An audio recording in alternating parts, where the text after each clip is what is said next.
Nagani back with you. Let's go back to the NFL where rookie minicamps opened up at several facilities, including the Giants, who welcome in their top 2 first-rounders in Abdul Carter and Jaxson Dart. For now, rookies get temporary numbers. All the talk around Carter looking to wear some legendary Giants numbers in New York. Well, he's wearing number 51 for now. How does 51 feel? I feel good. I feel like it's going to have to grow on me a little bit, but it's feeling good right now. How'd you settle on 51? Pretty much what we had available, so it was a good number. Is it set, or could you change it for the regular season? It's pretty much set. I'm just happy to be out here playing football. That's really that's all I'm worried about. I think the biggest thing coming out here, we had a great group last night. We all got together and made sure that we went through the script and did a walkthrough. So that made coming out here on the field, the operation a lot smoother, and everybody was a lot more confident, was able to play a lot faster when we got to the field.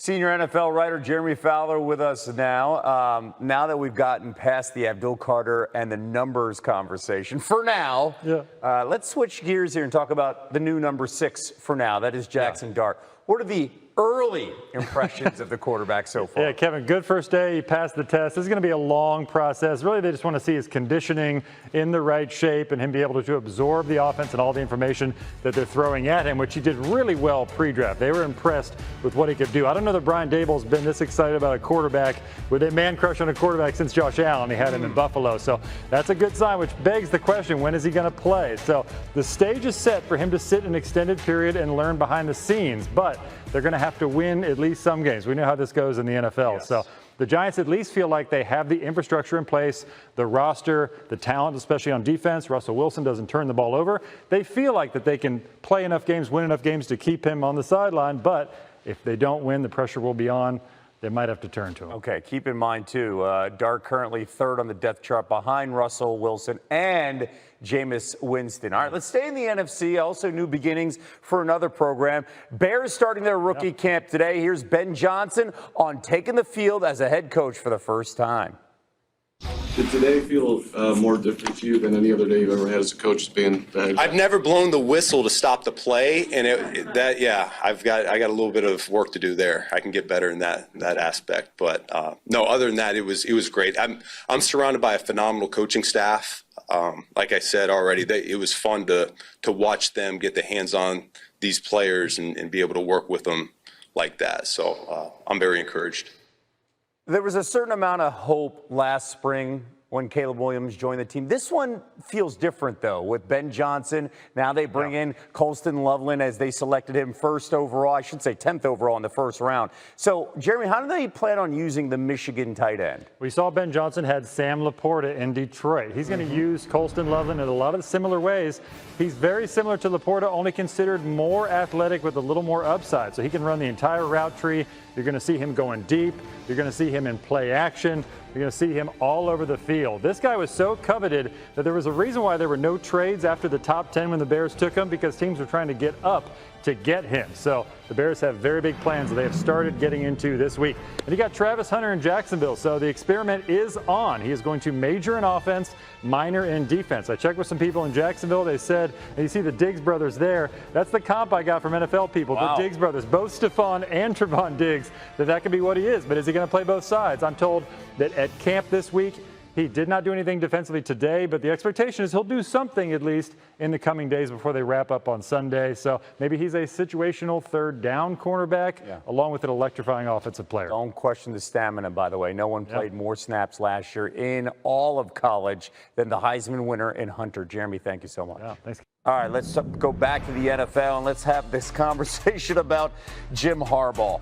Omarion Hampton at his first rookie minicamp with the Chargers, the former North Carolina running back, providing a big boost in that offense for Harbaugh.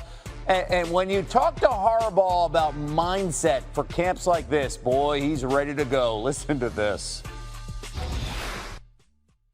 This is a day and a weekend of evaluation, really just mining for gold. Diamonds, gems, and like those rare gems, they don't just hop out of the ground and into your pocket. You got to dig. You got to go in there and find them. So that's what I want to do today. Top of the list. Reminded of a story that my mom told when she said that, like, she was cooking the Easter ham, and her mom would always cut off 1/3 of the Easter ham every Easter and bake it that way and not use the other third. So my mom asked her mom, why did you do it that way? And her mom said, well, that's the way my mom always did it. So my grandmother asked her mom, why do you cut off the third of the Easter ham every year? And she said, my great-grandma said, because the oven wasn't big enough to fit the full ham into the oven. So yeah, it just goes to the point, goes to the analogy. Is just because something has always been done a certain way doesn't make it the. So the real work begins for all the NFL rookies. You shook the hand of the commissioner. You had your moment in the sun. Maybe you stayed home and just got the phone call. Either way, time to put away that fine pair of dress, put those jerseys on, and get into the action. Because it is time for rookie mini camps all around the NFL, and we are excited to be able to talk a little bit of ball.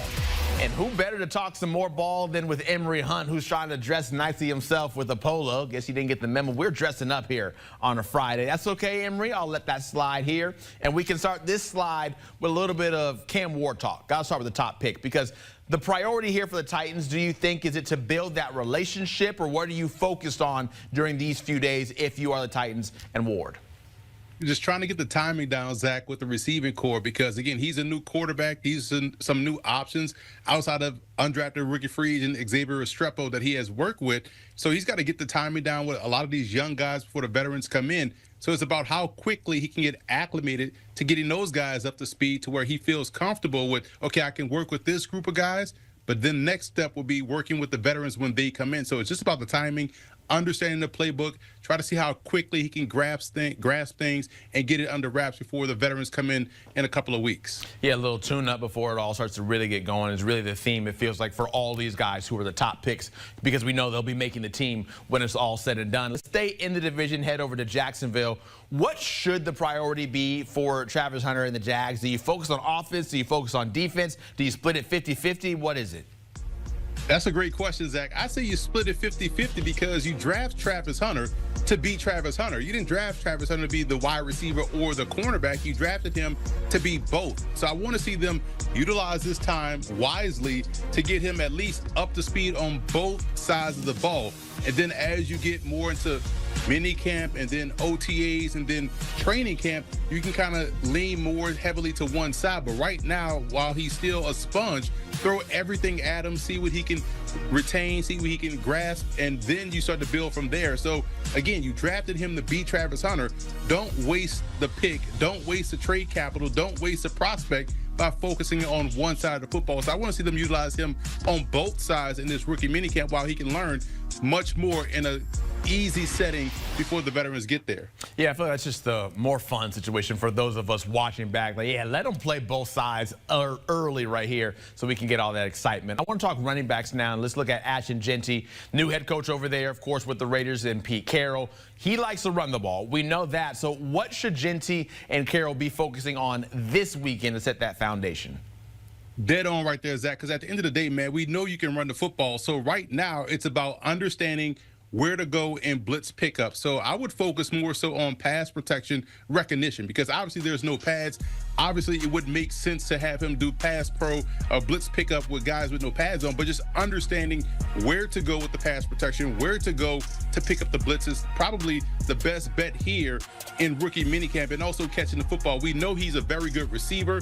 We talked about this all in the lead up to the draft, that he was very underutilized as a receiver at Boise, but now in training camp, just get him acclimated to knowing where to go with his blitz pickup reads and his hots and all of those things in pass protection, and also just kind of dump a lot of passes off to him to get those hands up to speed, because that's where you should focus on, because we know you can run the football and there's no reason to run the ball here with no pads on in rookie minicamp.